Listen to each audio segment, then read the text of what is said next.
Thanks, guys. I didn't know going away parties could be so much fun. I should leave all the time. Welcome to Watch Mojo, and today we're counting down our picks for the actors who departed their shows prior to its conclusion for whatever reason, but found greater success afterwards. We can't look at the competition and say we're going to do it better. We have to look at the competition and say we're going to do it differently. Number 10, Chevy Chase. Live from New York, it's Saturday night! Chevy Chase is such a huge part of the history of Saturday Night Live, some might forget that he was only on the show for a season and a half. He was easily the biggest breakout star of the show's first season, and by the time season 2 rolled around, the movie offers were coming in fast and furious. You know what I really love about your applause? It's its spontaneity. Whether it was that or the fact that his girlfriend didn't want to move to New York, Chase left the show during the second season. He moved to LA and became a huge comedy movie star with iconic characters like Clark Griswold and Erwin Fletcher. Hey. I hate the beach anyway, man. This isn't my story. Number 9, James Garner. Red sky in the morning, sailor takes warning. Red sky at night, sailor's delight. It's the red sky last night. James Garner appeared in more than 50 movies throughout his impressive career, films as diverse as The Great Escape and The Notebook. He also starred in what TV Guide in 2002 called the 39th greatest show of all time, The Rockford Files. At the time, I was sort of scratching around for an angle. I'm afraid I've blown it for you. I mean, once they got the scent, they'll find you. Garner's impressive career got its break back in the late 1950s with a show called Maverick. In fact, the show was so popular, The Rockford Files was created as a Maverick remake in a modern 70s setting. There's even a statue of Garner as Brett Maverick in his hometown of Norman, Oklahoma. The show made Garner famous, but issues with the studio caused him to quit the series after the 3rd season. The problem was real simple now.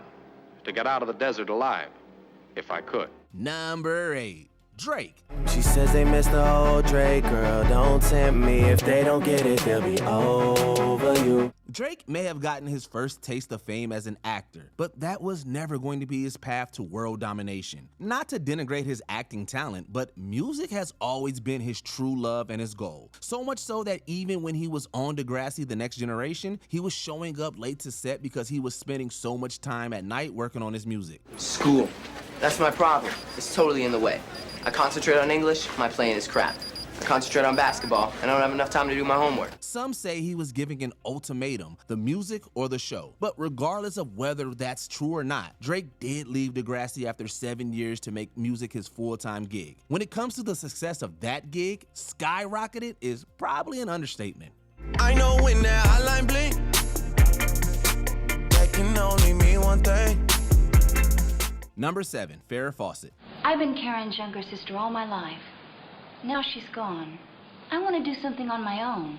Prior to 1976, Farah Fawcett was a relatively unknown actress trying to make it in Hollywood. But then 1976 happened and everything changed. First, she landed the role of Jill Monroe on Charlie's Angels. And as her popularity rose, the now iconic red bathing suit poster came out and she got even bigger. The poster was 75 and Charlie's Angels was 76. Do we have that poster, Dana? We just bring everybody back. I just like to... There it is. Those are the days. Then, in 1977, she quit the show. Some might say her career was never again as big commercially, and her first few film roles were pretty forgettable. However, Fawcett kept working and expanded the audience's assumptions about what she was and what she could do. Fawcett ended up with 4 Emmy nominations and was even nominated for an Independent Spirit Award for her supporting role in The Apostle. We prayed together since before we were married. My knees are worn out over us. I don't want to live like this anymore. Number 6, Ashton Kutcher. All right, but the real question is, should I risk it? And my body says yes. And my head says yes. And my heart says no. Oh, my stupid heart's right. For some, Ashton Kutcher will always be Michael Kelso. But while the fame and opportunities Kutcher found with that 70s show could have been the peak of his career, he used them as a launchpad for bigger things. After leaving the show, he continued to be an in-demand rom-com star with films like What Happens in Vegas and No Strings Attached. If you come any closer, I'm not letting you go. He even got to play Steve Jobs in 2013 and kept 2.5 Men going for 4 seasons after Charlie Sheen left the series. Kutcher has also found success investing in startups as well as with his own venture capital firm, as well as a creator or producer of TV shows. We're also going to double down on the advertising budget. Chiat Day will be the only advertising agency we use, just like back in the old days. Number 5, Johnny Depp. I'm a director, writer, actor, and producer. Ah, come on. Nobody does all that. Oh, yes, they do. 2 people. Orson Welles and me. Johnny Depp has had such an impressive movie career that one could easily forget he was ever on a television show in the first place. But he was. 21 Jump Street didn't just make Depp famous, it made him a much drooled over heartthrob, which is actually one of the reasons he left the show. You just remember one thing. You kill this guy, your life's over the minute you pull the trigger. Feeling more like a product than an actor, Depp wanted to get away from the teen idol he had become and was let out of his contract after the 4th season. Controversies in his private life aside, there's no denying his acting career has reached impressive heights both critically and commercially. You're despicable. Sticks and stones, love. I saved your life, you saved mine. We're square. Number 4, Donald Glover.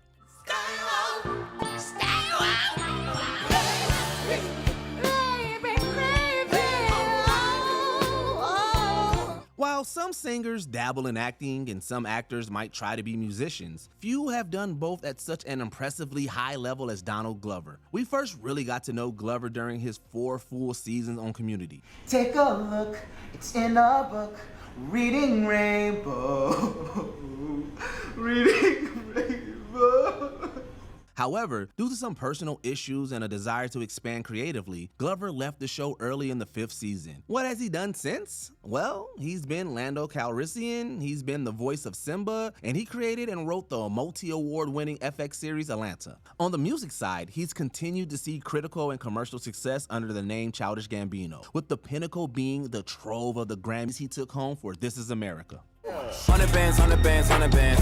Contraband, contraband, contraband. I got the plug on who a hawker. Whoa, they gonna find you like Paco. Blah. Number 3, Steve Carrell. Bill, Mr. Bill. Oh no! Mr.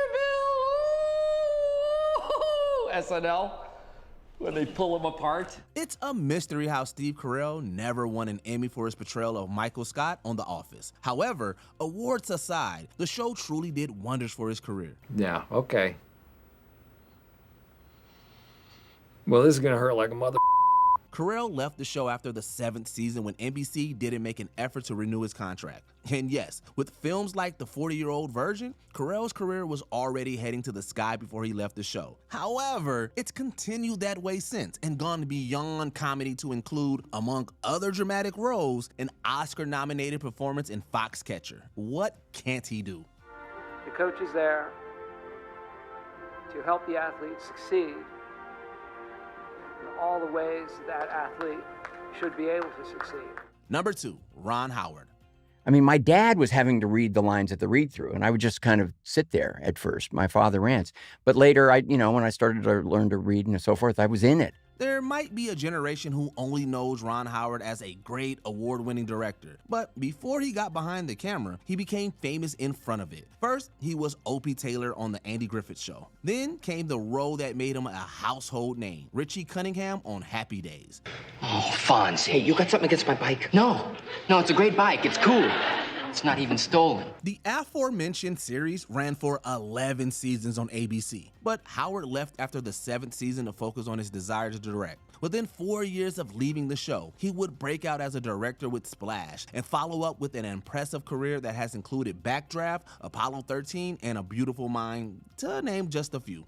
This problem here will take some of you many months to solve. For others among you, take you the term of your natural lives.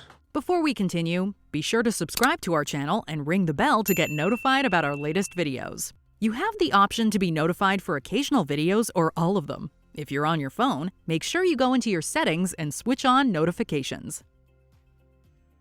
Number 1, George Clooney. I feel bad for what happened to her. But if you are in some way suggesting that I am responsible... No, I just thought maybe you were upset. I guess not. I'm confused, Mark. No, we aren't talking about his 17 episodes of The Facts of Life. It was his 100+ episodes as Dr. Ross on ER that made Clooney famous, a fame that almost any actor would love to have. Yet, it's a fame that pales in comparison to how his career took off after he left the show in the 5th season, with films like Good Night and Good Luck and Oh Brother, Where Art Thou? So you're against me now, too. Is that how it is, boys? Clooney has seen critical and commercial success both in front of and behind the camera, winning Oscars as an actor and producer and being nominated several more times. He is a true movie star as well as one of the most popular celebrities in the world. Don't you know who I am? I'm a fixer. I'm a bag man. I do everything from shoplifting housewives to bent congressmen, and you're gonna kill me? Which big-time star do you remember watching on their first big TV show? Let us know in the comments down below. Check out these other clips from WatchMojo, and be sure to subscribe and ring the bell to be notified about our latest videos.